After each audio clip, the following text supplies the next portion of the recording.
नमस्कार, NMF news देख रहे हैं आप। मैं हूं आपके साथ अभिषेक पुंडित। देश में पिछले करीब एक साल से 2024 के लोकसभा चुनाव की चर्चा जोरों पर है, लेकिन उससे पहले 5 राज्यों में हुए विधानसभा चुनाव ने सभी पार्टियों को बता दिया कि कौन सी पार्टी कहां खड़ी है, क्योंकि लोकसभा चुनाव से पहले ये आखिरी विधानसभा चुनाव था और इस चुनाव को लोकसभा चुनावों का सेमीफाइनल भी माना गया था। और इस चुनावी सेमीफाइनल में बीजेपी ने बम्पर जीत दर्ज की। इस जीत का सारा श्रेय प्रधानमंत्री मोदी को दिया गया, और दिया भी क्यों ना जाए, सभी राज्यों में मोदी के चेहरे पर ही तो चुनाव लड़ा गया था। तो इस जीत के बाद कट्टर कांग्रेसी नेता पी चिदम्बरम भी खुद को मोदी की तारीफ करने से रोक नहीं पाए और जमकर बीजेपी की तारीफ कर दी। यूं तो बीजेपी ने ये जीत 3 दिसंबर को ही दर्ज कर ली थी, लेकिन चिदम्बरम का बयान आता है 15 दिनों बाद और ठीक इंडिया गठबंधन की मीटिंग से पहले। ये बयान तब आया है जब 19 दिसंबर को इंडिया गठबंधन की दिल्ली में मीटिंग चल रही है। तो राजनीति की इस पिच पर इस बयान से अलग अलग मायने निकाले जा रहे हैं, वो भी आपको बताएंगे। लेकिन पहले आप देखिए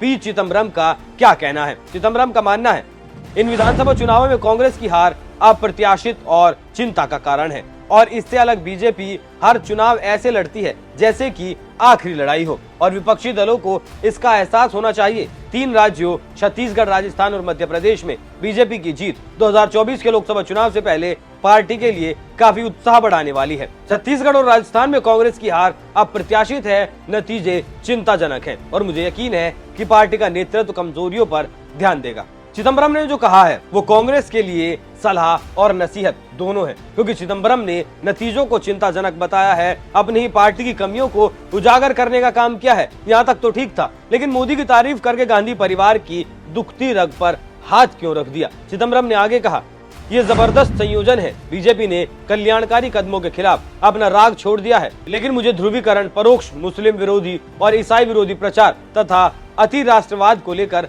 ज्यादा चिंता है। उत्तरी और मध्य भारत के राज्य इस तरह की अपील से ज्यादा प्रभावी दिखते हैं। कांग्रेस को इसका उचित जवाब तलाशना पड़ेगा।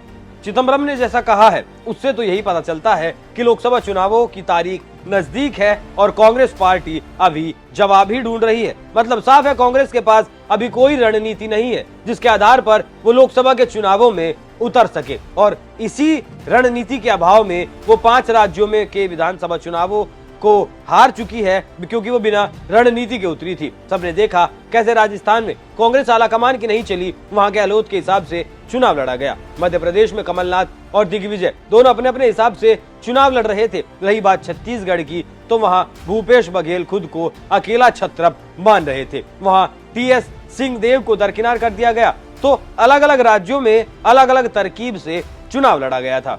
लेकिन ये गलती कांग्रेस लोकसभा चुनाव में नहीं कर सकती। तो कांग्रेस को सबसे पहले तो अपनी चुनावी रणनीति बनाने की जरूरत है। चुनाव में रणनीति से अलग चिदम्बरम ने गठबंधन के पीएम उम्मीदवार पर भी बात की। गठबंधन का पीएम पद का उम्मीदवार कौन होगा, इस पर चिदम्बरम ने कहा, गठबंधन के नेताओं के प्रति लोगों की प्रतिक्रिया से प्रधानमंत्री पद के चेहरे की पहचान करने में मदद मिलेगी, लेकिन उसके लिए लोकसभा का चुनाव जीतने की जरूरत है।